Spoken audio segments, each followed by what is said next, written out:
In today's video, I wanted to discuss one of my favorite quests featured in the Elder Scrolls 4, Oblivion. In fact, the 1-year anniversary for this channel is coming up, so I wanted to highlight a bunch of my favorite quests over the course of a couple of videos. The one I want to talk about today is that of an unexpected voyage. I remember when I first played this game and wanted to rest on the bloated float. My mind was blown at how secretive and low-key this quest actually was. I've already briefly covered this quest before in a very early video on this channel, but this time around, I wanted to break down the quest and hear every single piece of dialogue possible and discuss the outcome of all choices. One of the reasons that this quest is so near and dear to my heart is because I genuinely love it when quests change and alter depending on what you say and do to the NPCs. As per usual, the information and facts provided are brought to you by the game itself and the unofficial Elder Scrolls pages. An unexpected voyage begins with the player in the Imperial City waterfront. The bloated float is a ship out on the docks that acts as a tavern, but is also seaworthy. Hopping aboard and entering inside, it has a quaint and quite cozy feel to it. You may have several reasons that you'd like to rest in a bed here, perhaps to level up or advance your stage of vampirism. The proprietor is a high elf named Ormil, and speaking to him sounds like this. Well met. Welcome to the Bloated Float. She's the finest inn on the water in all Cyrodiil. You inquire about renting a bed. There's a room, all right, and a fine room it is. Yours for the night for only 10 gold. A pretty cheap price, you decide to take it. A wise choice indeed. You've never had a night's rest like this, I assure you. The room is down below deck. It's the door on the left. I love the foreshadowing by Ormil here, as it's definitely true that this upcoming experience is going to be a once-in-a-lifetime. Heading below deck to the inn section, this area is pretty small and not as inviting as the tavern deck, but it provides warmth and a place to sleep. Going into your temporary room, you interact with a bed and choose to rest for 24 hours. Once the timer is up and you awake, the real fun begins. You receive a journal entry that the bloated float appears to have gone out to sea. You're not informed of any voyage, so you investigate what's going on. The sounds and ambience down here are quite remarkable. The boat is rocking back and forth, creaking loudly.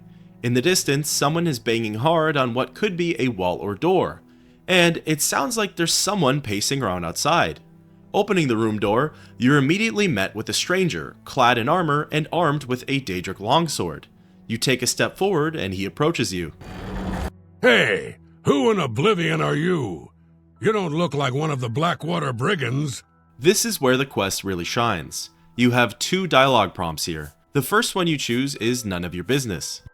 Intruders are my business. I think instead of locking you in the storage room with the bouncer, I'm gonna dump your body overboard. The stranger, who goes by Lynch, becomes hostile.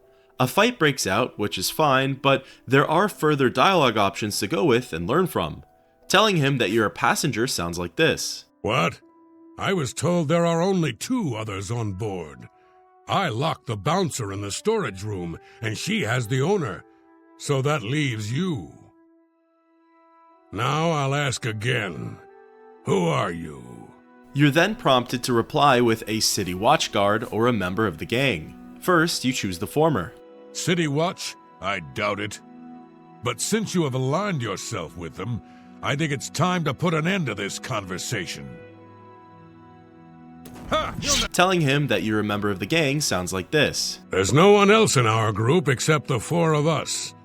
The Blackwater brigands don't just take on new members out of the clear blue sky. When we formed the brigands 3 months ago, I was told no more than a 4-way split on all the profits. So stop telling lies and tell me what you're doing here. The last prompt simply says that you won't tell him. Then perhaps my sword can find the words that your mouth cannot. Lynch isn't a very difficult fight. Obviously, my character is a higher level, so simple combat like this isn't really an issue. But if your character isn't that advanced yet, potions, spells, and proper defense will go a long way. Once Lynch has been defeated, you'll receive a quest update which begins to piece everything together. A group of 4 bandits called the Blackwater Brigands have hijacked the bloated float. Apparently, Lynch locked the tavern's bouncer away in the storage room, so that's where all the banging's been coming from. Looking inside of his inventory, he has the storage room key on him, as well as a note called Lynch's instructions. Grabbing both, you peer at the letter, which says, Lynch, your instructions are to make your way to the bottom deck of the ship and secure all of the rooms there. Make sure you don't disturb Minx. She's to be left alone to do her assignment. Remember, after the ship is scuttled, we'll meet back in Breville in 3 days. Make sure you destroy this note after you memorize it. Signed, S. This letter informs you that one of the members' name is Minx, and that their meetup spot is in the city of Breville. With no more delay, you went over to the storage room and unlocked the door. On the other side was an orc named Graman Gromarad. Thank you for freeing me. I'm Graman Gromarad, the bloated float's bouncer and helmsman. I've been locked in that storage room for hours. I don't know exactly what's going on, but not long ago, a gang of thieves calling themselves the Blackwater Brigands stormed the ship. They took myself and Ormil, the float's owner, hostage and put the ship to sea. I have no idea what they're after. If you can get me safely to the top deck, I can steer the float home. But I'm not budging until the coast is clear. I'm used to dealing with drunken louts, not a gang of well-armed thieves. From here, there are a few dialogue options. First, you ask about the Blackwater Brigands. All I know is there seems to be 4 of them. They blindfolded me before they put me in here, so I didn't see much. Then you ask about the bloated float. The float has 3 decks. This deck is the inn deck. The next level up is the tavern deck. And then there's the top deck.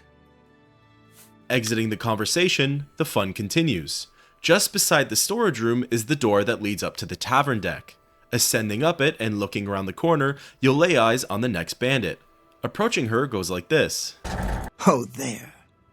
Where do you think you're going? Selene's not going to like this one bit. I wasn't to be disturbed. You're prompted to say I'm getting off this boat, or that Lynch sent you up here. First, you choose the former. The only way you're getting off this boat is when we throw your corpse over the side. A fight breaks out and then you can quickly defeat her. Otherwise, choosing to say Lynch sent you goes like this. Lynch set you up here? Why? Did he send you to talk to Selene? The next 2 prompts are that he sent you to assist Minx, or that he sent you to assist this Selene. Choosing the Minx option goes like this. You are a liar. Lynch had specific instructions not to disturb me. Since you came from below decks, you must have gotten past Lynch. I swear you will not get past me. Otherwise, choosing the Selene prompt ends like this. What does she need assistance with? She has Ormil under her own watchful eye in his cabin. Something isn't right here. What happened to Lynch? The last prompt is to tell her that he's dead. You? You bested Lynch? I always knew he was out of practice. Oh, well, I suppose it's up to me to do his job for him as usual. As you can tell, there's a bit of a pattern going on here. There are 2 sections with a 50-50 chance at saying the correct dialogue. In the end though, it always leads to a fight to the death, but the information each bandit gives you is important to remember down the line. Once Minx is defeated, you'll receive another journal update. This one recaps how the bandits are using strange codenames and that their leader's name is apparently Selene. Looting Minx's body, she has the top deck key on her, which is exactly where Graman needs to go. In fact, after exiting her inventory, Graman will appear right behind you, almost as if he's keeping an eye on your progress. I'll wait on the tavern deck until you clear the top deck. That's where the ship's wheel is located. You inquire about their leader, Selene. I thought I heard an Imperial woman's voice while I was blindfolded. Other than that, I don't know much more about her. All you really get out of that is that she's an Imperial, but it doesn't help that much. The next place you need to head to is the top deck. Ascending up the stairs and going to the door, Minx's key unlocks it. Ah, what are you doing up here? They find the Golden Galleon yet? With no time to react, you're prompted to either tell him to get away from the wheel or that you're awaiting orders. The first option goes like this. Over my dead body. On the other hand, the second option goes as follows. Orders? Selene didn't tell me about this, and I don't remember her taking on someone else to help us find the Golden Galleon. When did all this happen? The next two options are to tell him yesterday or 3 days ago. The first sounds like this. Liar! We never met yesterday. You're an intruder! The second option, however, goes like this. Damn that woman. She promised a 4-part split when we recovered the Golden Galleon. She never said anything about splitting it 5 ways. She said when we got back to the safe house in Breville, we would divide the loot after she fenced the damn thing. Do Lynch and Minx know about this? The final prompt is to tell him that the two of them are dead. Well, since they're out of the way, if I kill you, that means Selene and I split the take 2 ways. This heist is getting better and better. The inevitable fight breaks out, and it's again do or die. A fun little tidbit about the armor of the Blackwater Brigands is that the emblem on their torso actually makes their leather cuirass a unique piece of armor. Not only that, it apparently has a higher armor rating than normal leather cuirasses and fetches a better selling price. Once Wrath is defeated, you'll receive yet another journal update, showing that all of the pieces are almost put together. It details that they're looking for something called the Golden Galleon, yet what that is exactly is still unknown. However, the pathway to the ship's wheel is now safe for Gammon to return to, so it's time to fetch him at once. Wrath has Ormil's cabin key on him, which should be the last one you need. Quickly looking around, I've always wondered exactly where the ship ends up sailing off to. Looking at the map, the only body of water that would not have any landmasses close by is the Topple Bay, due south of the Imperial City. The journey though seems like a hefty trek, especially with this vessel in a short amount of time, but other ships do it frequently, so I'm sure it wouldn't be that tricky. Returning back inside, you speak with Gammon. Sounds like the coast is clear, so I'll make my way up to the ship's wheel. But I'm not moving this hulk an inch until Ormil is safe. With that, the final destination is now Ormil's cabin. The doors leading there are right behind the bar counter, and with the key, it shouldn't be an issue to get in. The only uncertainty is what will the meeting be like with Selene. Lining up outside, you go through the doors. How'd you get in here? The immediate first two prompts are to tell her to shut up and release Ormil, or to tell her you took the key from Wrath. The former goes like this. Ha! Those will be the last words that leave your lips. A fight breaks out and Selene pulls out the deadly Blackwater blade. If you're a low-level character, be careful as it can do a lot of harm. The nice part is that Ormil decides to join the fight, but he isn't capable of doing too much. Killing her is certainly a viable option and a quick but potentially challenging way to end the quest. Otherwise, telling her that you took the key from Wrath goes as such. Wrath? I told him to guard the wheel and not talk to anybody. Who are you? The next two prompts are to tell her that you're the cook or that you're here to join the gang. The first option sounds like this. There's no cook on board the bloated float. How dare you try and make a fool of me? After I deal with you, I'll feed your body to the slaughterfish. The second option, however, goes like this. We made a solemn pact not to let anyone else join the gang. I can remember it clearly, even though it was... The next two prompts are to intervene by saying it was 4 months ago or 3 months ago. The first sounds like this. Wrong, fool. I've grown tired of this guessing game. I've much to do and you're in the way. I aim to rectify that. The latter option goes like this, though. What? Can no one in this gang keep things secret? I suppose you think you know why you've taken over the bloated float as well. The next two options are to tell her that they're ransoming the prisoners or that they're here to find the Golden Galleon. The ransom option goes as follows. We aren't here for that. My patience is at an end, as will soon be your life. The Golden Galleon, on the other hand, prompts this reaction. How did you know about that? No matter. Once I've taken care of you, we'll scuttle the ship and be off to our safe house. No one will find us there. The final two dialogue prompts are to call out their safe house as being in Shadenhall or in Breville. The Shadenhall option goes like this. Wrong, Fetcher. I'm tired of this conversation. Time to end it with steel. This is technically the last series of dialogue that can end in a fight. Choosing to kill Selene results in the same outcome as what would come otherwise, but does share differing final dialogue. In either instance, her Blackwater blade is available for the taking. It's similar in looks to the fine steel longsword, except the pattern on the hilt differs. The level 25 plus version of the blade has the enchantment of Absorb Fatigue for 20 points for 12 seconds. It deals a base damage of 24 and has a value of 6,670 gold. Leaping back to the conversation with Selene though, and choosing the option of Breville goes as follows. Again you have surprised me with your knowledge of our operation.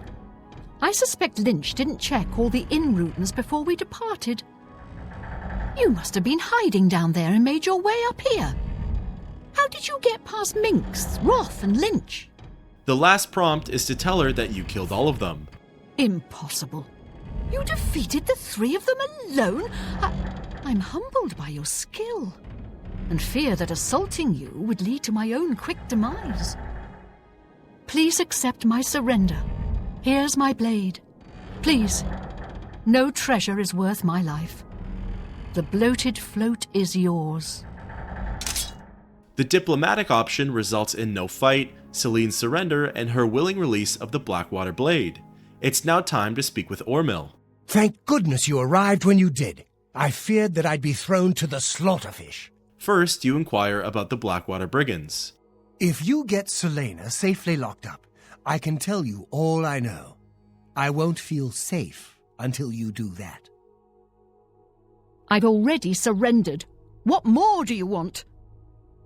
Then you inquire about Selene. Now that she's surrendered, please escort her to the last room on the inn deck. We'll lock her in there until we arrive at port. If you chose the option of killing Selene, the conversation goes a little differently. I'll turn over her body and the bodies of her compatriots when we arrive at the Imperial City. Don't let it trouble you, friend.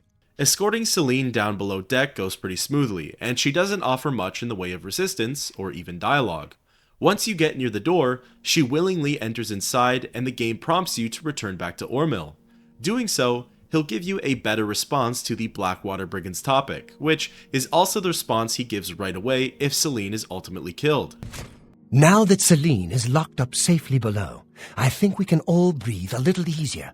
I can't thank you enough. Well, I'm afraid all of this was my fault. They hijacked the bloated float because of me. Business has been waning of late, so I invented a story. I fashioned a tale about a golden galleon that the previous owner hid within this very vessel. It was to be a statuette made completely of gold. At the time, the idea was quite clever, I thought. I figured the lore would draw more curiosity seekers and adventurers looking for the treasure. What could the harm be if while they were here, they bought a drink or two? My business has increased quite a bit since I leaked the story. Well, obviously, I was mistaken. It was a terrible idea. I'm just glad that no innocents were hurt. I wouldn't want to have their blood on my hands. Anyway, sorry to ramble. You better get below now and rest until we arrive safely at the Imperial City docks. Further inquiry about them goes as such. I'm glad that you were on board to help rid me of them. If you hadn't been here, I don't even want to think about it. Next, you ask about Selene. Selene no longer holds the bloated float. Once we get to the Imperial City, I intend to make sure she is prosecuted to the fullest extent of the law. All that's left now is to go back to sleep and hope that the boat safely arrives back in the Imperial City. Once back at the docks, all of the bodies will disappear, so any extra looting should be done right now. Resting for a brief time, you awake to a journal entry saying that the bloated float was officially back in the capital. Ascending to the tavern deck, you speak with Ormil one last time. You're awake. Good. I didn't want to disturb you. I suppose you're wondering what I did with Selene. The authorities at the Imperial City took her off the ship as soon as we docked. I was also informed that there was a reward for her capture. Here you go. Don't spend it all in one place, unless it's here, of course. Ormil hands over a sum of 450 gold. The real reward though is the Blackwater blade and any loot. Asking about Selene once more goes like this. She was a ruthless woman, and I'm glad she's behind bars where she belongs. If Selene had been killed, He instead responds like this. She was a ruthless woman, and I'm glad she's gone. Such a waste. Curious, but not really relevant, you ask about the bloated float. Yes, the float is quite a vessel, don't you think? The only functioning tavern and inn on the water in all of Cyrodiil. Bought it maybe 10 years ago when it was decommissioned. Had to gut the whole thing to make room, but kept it seaworthy. All the furnishings were built inside the ship, since they were too big to be carried on board.